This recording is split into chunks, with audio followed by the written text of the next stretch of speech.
2024 में एक YouTube channel मत खोलना अगर आपके पास इन 6 चीजों की नॉलेज नहीं है तो, वरना आप भी 90% यूट्यूबर्स की तरह अपनी जिंदगी के 1-2 साल बर्बाद कर लेंगे और एंड में कहेंगे कि यूट्यूब तो लक का गेम है। और इन 6 पॉइंट्स में से लास्ट पॉइंट सबसे इंपॉर्टेंट है, क्योंकि वो आपको सिर्फ एक यूट्यूबर नहीं बनाता बल्कि आपको एक रियल इन्फ्लुएंसर बनाता है। इसलिए वीडियो को स्किप करने की गलती बिल्कुल भी मत करना, वरना आपका फेल होना तय है। तो शुरू करते हैं पॉइंट नंबर 1 से, जो की है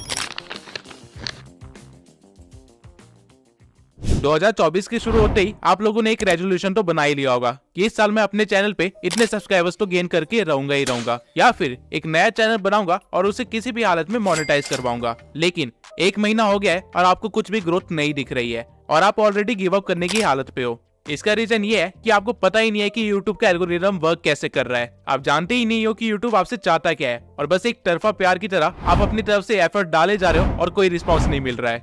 YouTube एक सोशल मीडिया प्लेटफॉर्म है जो कि एड रेवेन्यू से अपनी मेन अर्निंग करता है, और हर सोशल मीडिया प्लेटफॉर्म की तरह YouTube को सिर्फ एक ही चीज चाहिए, वो है कि लोग उसके प्लेटफॉर्म पे बने रहे जितनी ज्यादा देर तक हो सकता है उतनी ज्यादा देर तक, तभी YouTube को फायदा होगा। और इसमें YouTube आपकी मदद चाहता है, आपसे एक ऐसा कंटेंट बनवा के जिसको लोग ज्यादा देर तक देखे और YouTube पे बने रहे। लेकिन 90% यूट्यूबर्स इस बात को नहीं समझते हैं और इसलिए यूट्यूब उनका कंटेंट कभी भी ऑडियंस को सजेस्ट नहीं करता है। इसे एक एग्जांपल से समझते हैं। मान लेते हैं आपने एक नया यूट्यूब चैनल खोला और आपने अपनी एक वीडियो अपलोड करी। यूट्यूब उस वीडियो के टाइटल, डिस्क्रिप्शन और कीवर्ड्स के बेसिस पे उस वीडियो को कुछ लोगों को सजेस्ट करेगा, जिसके बाद वो लोग आपके थंबनेल के बेसिस पे आपकी वीडियो पे क्लिक करेंगे और उसे देखेंगे, जिससे यूट्यूब को ये पता चल जाएगा कि आपकी वीडियो किस तरह के लोगों को पसंद आ रही है। और फिर यूट्यूब सिमिलर इंटरेस्ट वाले लोगों को आपकी वीडियो भेजेगा और फिर चेक करेगा कि वो लोग आपकी वीडियो पे कैसे रिएक्ट कर रहे हैं। यूट्यूब बेसिकली 2 चीजों को ट्रैक करता है, वॉच टाइम और एंगेजमेंट। यूट्यूब देखेगा कि जिन लोगों को उसने आपकी वीडियो सजेस्ट की थी वो कितनी देर तक आपकी वीडियो देख रहे हैं। अगर ऑडियंस उसे काफी देर तक देख रही है या फिर पूरा देख रही है तो यूट्यूब उस वीडियो को और ज्यादा प्रमोट करेगा और ज्यादा से ज्यादा लोगों को दिखाएगा, क्योंकि इस वीडियो की वजह से लोग यूट्यूब पे 7 से 10 मिनट एक्स्ट्रा रुक रहे हैं, जिससे यूट्यूब काफी मोटा पैसा छाप रहा है। वहीं अगर इस वीडियो की ऑडियंस रिटेंशन कम होती तो यूट्यूब इसे सजेस्ट करना बंद कर देता, क्योंकि यूट्यूब अपनी ऑडियंस का मूड खराब करके उसे दूसरे सोशल मीडिया प्लेटफॉर्म पे नहीं भेजना चाहता है। ठीक इसी तरह अगर आपकी ऑडियंस आपकी वीडियो पे एंगेज कर रही है, यानी कि लोग उस पे कमेंट कर रहे हैं या फिर उसे शेयर कर रहे हैं, तो भी यूट्यूब आपकी वीडियो को प्रमोट करेगा, क्योंकि अगर आपकी वीडियो शेयर की जा रही है तो लोग बाकी प्लेटफॉर्म को छोड़ के आपकी वीडियो देखने आ रहे हैं, जिससे अगेन यूट्यूब का मेन मोटिव कंप्लीट हो रहा है, लोगों को अपने प्लेटफॉर्म पे रोक के रखना। और वहीं अगर आपकी वीडियो पे कुछ ज्यादा कमेंट्स आ रहे हैं तो काफी सारे लोग कमेंट्स का रिप्लाई भी करेंगे, बहसबाजी भी करेंगे और किसी न किसी तरह एंगेज करेंगे, जिससे आपका तो मेंटल पीस खराब हो जाएगा, लेकिन यूट्यूब अपना पैसा छाप लेगा आपको कुछ एक्स्ट्रा मिनट इस प्लेटफॉर्म पे रोक के। लेकिन वहीं अगर आपकी वीडियो एंगेजमेंट ला के नहीं दे पा रही है या फिर वॉच टाइम ला के नहीं दे पा रही है तो यूट्यूब आपकी वीडियो को यूजलेस समझेगा और उस पर अपना टाइम वेस्ट नहीं करेगा। अब आधे से ज्यादा लोग इस चीज को नहीं समझ पाते हैं और वो लगातार यूट्यूब पे अपना कंटेंट डालते रहते हैं, जिसकी वजह से वो ग्रो ही नहीं कर पाते। आपको इस चीज को समझने की जरूरत है कि यूट्यूब आपसे आपकी वीडियोस नहीं चाहता है, वो आपसे आपका वॉच टाइम और एंगेजमेंट चाहता है। और ये चीजें कैसे लानी है, आपको इस चीज पे ज्यादा फोकस करना चाहिए। और एक और बहुत इंपॉर्टेंट चीज, एल्गोरिदम टाइम के साथ चेंज होता रहता है। 2014 में जब यूट्यूब पे ज्यादा क्रिएटर्स नहीं थे तब डजंट मैटर कि आप किस तरह की वीडियो बना रहे हैं, अगर आप ज्यादा वीडियोस डाल पा रहे हैं तो आपका वायरल होना कंफर्म था, क्योंकि उस टाइम पे यूट्यूब को ऑडियंस को अपने प्लेटफॉर्म पे लेके आना था, जो कि रेडियो या टीवी में घुसे रहते थे। यूट्यूब उनको अपने प्लेटफॉर्म में फंसाना चाहता था, इसलिए उस टाइम पे जितनी ज्यादा वीडियोस होती थी उतनी ज्यादा वेरायटी होती थी और उतनी ज्यादा लोग अट्रैक्ट होते थे। लेकिन 2018 में जब क्रिएटर्स काफी ज्यादा हो गए थे तब यूट्यूब अपनी ऑडियंस को बुला नहीं रहा था, बल्कि जो ऑडियंस उसके पास है उनको सस्टेन कर रहा था। इसलिए उस टाइम पे यूट्यूब ने लंबी वीडियोस को प्रमोट करना स्टार्ट कर दिया था। अगर आप उस टाइम पे कुछ 1 घंटे की वीडियो या फिर 30 मिनट की वीडियोस बनाते तो आपके वायरल होने के 90% चांसेस ज्यादा थे। और इसके बाद 2020 में एक और चेंज आता है, जब टिकटॉक और रील्स का जमाना स्टार्ट हो जाता है। अब लोगों को लंबी वीडियो नहीं देखनी थी, बल्कि उनको जल्दी जल्दी वीडियोस देखनी थी, और इसलिए यूट्यूब ने शॉर्ट्स इंट्रोड्यूस किए। और इवन अभी भी यूट्यूब शॉर्ट्स को काफी ज्यादा प्रमोट कर रहा है, क्योंकि शॉर्ट्स देखते देखते कब 1-2 घंटे निकल जाए पता ही नहीं चलता। और यही तो यूट्यूब को चाहिए कि आप उसके प्लेटफॉर्म को छोड़ के जाओ ही ना। और एज ए यूट्यूब क्रिएटर अगर आप बिना एल्गोरिदम को समझे वीडियो अपलोड करना स्टार्ट करोगे तो आपका फेल होना ग्रांटेड है। लेकिन क्या एल्गोरिदम एक लौता फैक्टर है जो कि आपके फेल होने का रीजन हो सकता है? नहीं। अगर आप अभी तक इस भ्रम में जी रहे हैं कि आप रोज वीडियो डालेंगे और आपकी कोई ना कोई वीडियो तो वायरल हो ही जाएगी, तो आप बहुत ही जल्दी अपनी मेहनत और टाइम बर्बाद करके क्विट करने वाले हैं, क्योंकि आपको इस चीज को समझने की बहुत ही ज्यादा जरूरत है कि क्वालिटी ओवर पावर्स क्वांटिटी। अगर आप 2 चैनल्स खोलते हैं जिनमें से आप एक चैनल पे साल में सिर्फ 4 क्वालिटी वीडियोस बनाते हैं और वहीं दूसरे चैनल पे साल में 365 वीडियोस बनाते हैं लेकिन सारी वीडियोस बिलो एवरेज है, तो वो जो 4 वीडियोस वाला चैनल है वो मिलियन सब्सक्राइबर्स गेन कर चुका होगा, वहीं 365 वीडियोस वाला चैनल हो सकता है कि 10,000 सब्सक्राइबर्स भी गेन ना किए हो। रीजन बीइंग कि वो 4 वीडियोस की क्वालिटी 365 वीडियो से भी ज्यादा है, और यही रीजन है कि डिकोडिंग वाईटी, मैं और कई सारे छोटे चैनल्स इतनी जल्दी ग्रो कर पाए, वो भी इतनी कम वीडियोस में, क्योंकि ये चीज हमें पता थी। अगर आपको क्वालिटी कंटेंट बनाने में 1 महीना लगता है तो कोई बात नहीं, लेकिन बिलो एवरेज कुछ भी मत दिखाइए, क्योंकि अभी यूट्यूब पे ऑप्शंस की भरमार है। अगर ऑडियंस को आपकी वीडियो पसंद नहीं आई तो वो किसी और के चैनल पे जाके उसकी वीडियोस देख लेंगे, और यूट्यूब ये चीज देखेगा तो यूट्यूब उसके चैनल को प्रमोट करेगा। वहीं अगर ऑडियंस को आपकी वीडियो पसंद आ गई तो वो आपकी वीडियोस के लिए वेट किया करेंगे, और यूट्यूब इस चीज को भी देखेगा और फिर वो आपके चैनल को भी प्रमोट करेगा। लेकिन वीडियोस की क्वालिटी बढ़ाए कैसे? तो वीडियोस की क्वालिटी बढ़ाने के लिए आपको कोई महंगे गैजेट्स की जरूरत नहीं है, बल्कि आपको सही टेक्निक्स की जरूरत है, जिससे कि आप सही स्क्रिप्टिंग, वॉइस ओवर और एडिटिंग कर पाओ। अब ऑल्दो और भी कई सारे फैक्टर्स होते हैं जो कि क्वालिटी कंटेंट बनाने के लिए इंपॉर्टेंट होते हैं, लेकिन ये 3 चीजें बेसिक है। और अगर आपको इसको अच्छा करना है तो आप मेरी how to grow on YouTube playlist देख सकते हैं, जहाँ पे मैंने हर एक पॉइंट को अच्छे से डिटेल में एक्सप्लेन किया हुआ है। और जब आप ये प्लेलिस्ट देख के ग्रो हो जाएंगे तब आपको रियलाइज होगा कि आप वो सारी गलतियां करने से बच गए जो कि हमने सालों तक की थी। लेकिन सिर्फ क्वालिटी कंटेंट और एल्गोरिथम को समझने से आप अपने चैनल को फेल होने से नहीं बचा सकते हैं, क्योंकि यूट्यूब अगर आपकी वीडियो ऑडियंस तक पहुंचाएगा ही नहीं, उसे इंप्रेशंस देगा ही नहीं, तो वीडियो का आप क्या ही करोगे।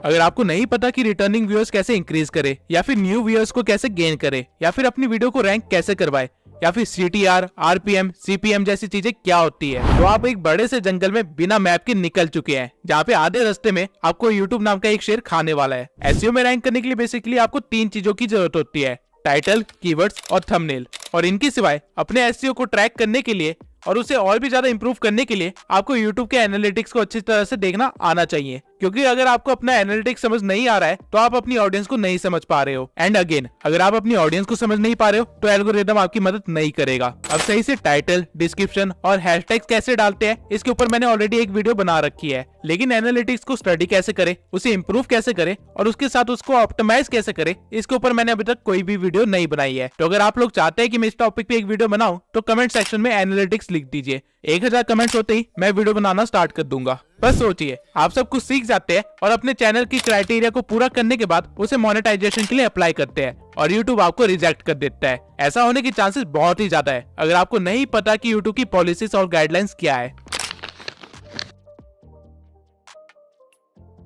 YouTube की नई पॉलिसी के अकॉर्डिंग आप अपने चैनल को 500 सब्सक्राइबर्स और 3000 वॉच आवर से भी मोनेटाइज करवा सकते हैं, या फिर शॉर्ट्स के 3 मिलियन व्यूज से भी। ये क्राइटेरिया पहले 1000 सब्सक्राइबर्स और 4000 घंटे का था, और 10 मिलियन शॉर्ट्स के व्यूज। लेकिन यहाँ पे YouTube एक गेम खेल रहा है। आप अगर 500 सब्सक्राइबर्स के साथ अपने चैनल को मोनेटाइज करवाते हैं तो आपको एड रेवेन्यू नहीं मिलेगा, बल्कि आपको सुपर चैट, मेंबरशिप और मर्चेंडाइज का ऑप्शन मिलेगा, जिनसे की काफी कम अर्निंग होती है। आपको एड रेवेन्यू नहीं मिलेगा, जो कि हमारा मेन सोर्स ऑफ इनकम होता है। लेकिन YouTube ने ऐसा क्यों किया? अपने क्रिएटर्स को बचाने के लिए। YouTube आप पे मेहरबान नहीं हो रहा है, बल्कि टिकटॉक ने अपना क्राइटेरिया लो कर दिया था, इसलिए YouTube को भी लो करना पड़ा, ताकि उसके क्रिएटर्स YouTube को छोड़ के टिकटॉक पे ना भागे। और अगर आपको लग रहा है कि आप सिर्फ शॉर्ट्स बना के वायरल हो जाओगे और अपने YouTube चैनल को मोनेटाइज करवा लोगे, तो let me tell you one thing, shorts पे अर्निंग ना के बराबर है, अंटिल आपके हर शॉर्ट्स मिलियन व्यूज के ऊपर ना जा रहे हो। बल्कि एक शॉर्ट को वायरल करने से ज्यादा आसान एक लॉन्ग फॉर्म कंटेंट को वायरल करना है। लेकिन YouTube ने आपके दिमाग में इसकी टोटली अपोजिट चीज भर दी है, जिसकी वजह से आप काफी ज्यादा टाइम और मेहनत बर्बाद करने वाले हैं। अगर आपको सिर्फ वायरल होना है तो शॉर्ट्स आपके लिए सही चीज है, लेकिन आप अगर YouTube पे एक करियर बनाना चाहते हैं और यहाँ से अर्निंग करना आपका मेन गोल है, तो आपके लिए शॉर्ट्स सही चीज नहीं है।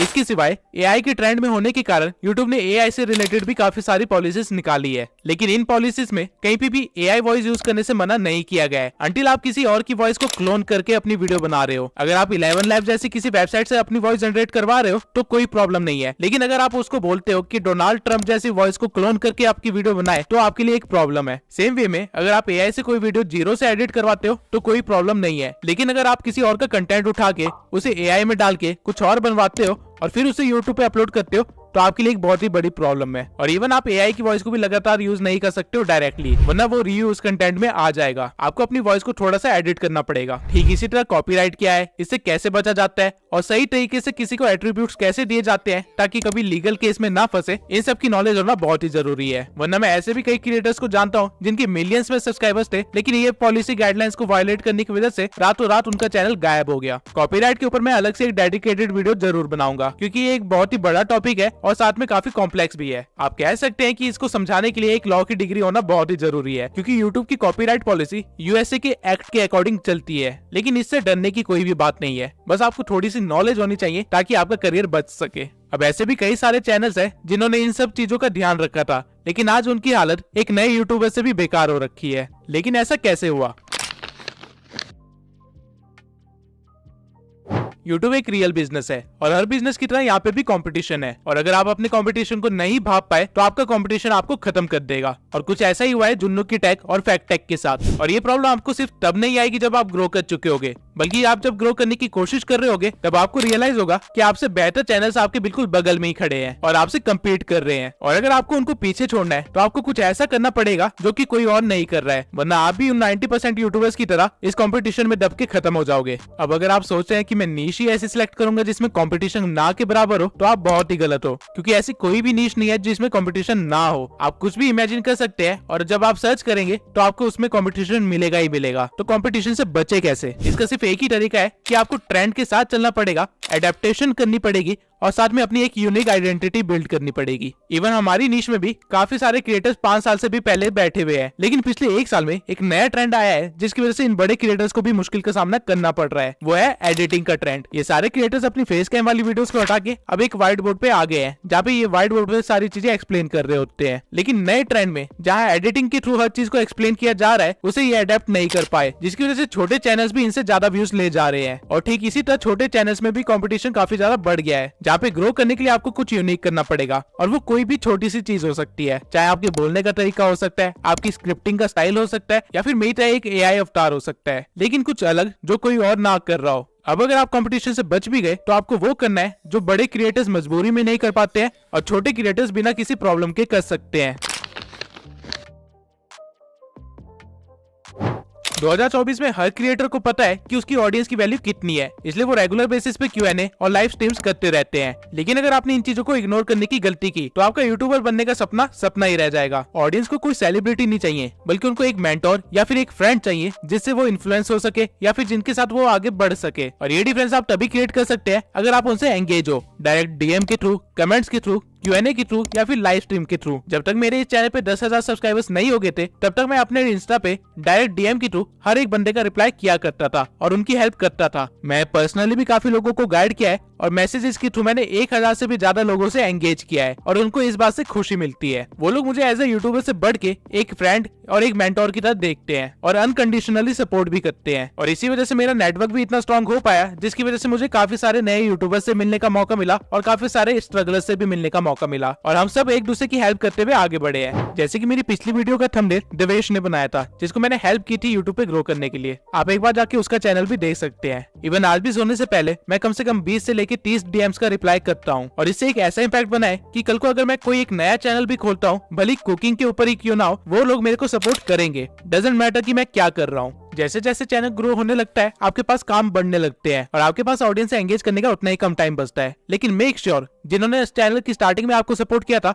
आप उनको एंड तक सपोर्ट करो, क्योंकि वो स्कूल फ्रेंड्स की तरह होते हैं। और क्योंकि आज मुझे मौका मिला है, तो मैं अमन पटेल के साथ साथ उन सभी सब्सक्राइबर्स को थैंक यू बोलना चाहता हूँ जो मेरे चैनल की स्टार्टिंग से लेके अभी तक मेरे साथ बने हुए हैं और इनको मैं एज अ ट्रू फैमिली मानता हूँ। अब आपको सारे 6 पॉइंट्स पता है जो आपको ध्यान में रखने चाहिए 2024 में एक यूट्यूब चैनल खोलने से पहले। और अगर आपने सोच लिया है कि आप एक यूट्यूबर बन के ही रहेंगे, तो मेरी इस प्लेलिस्ट को जरूर देखना। आप ऑलरेडी अपने कंपटीशन से काफी ज्यादा आगे बढ़ चुके होंगे। इसी के साथ इस वीडियो को खत्म करते हैं। मैं गिव अवे का विनर अगली वीडियो में अनाउंस करूंगा और अगली वीडियो एक Q&A होगी, जहाँ पे मैं यूट्यूब से रिलेटेड हर क्वेश्चन का आंसर दूंगा। तो कमेंट सेक्शन में अपने क्वेश्चन लिख दीजिए, क्योंकि अगली वीडियो में उसका आंसर मिलने वाला है।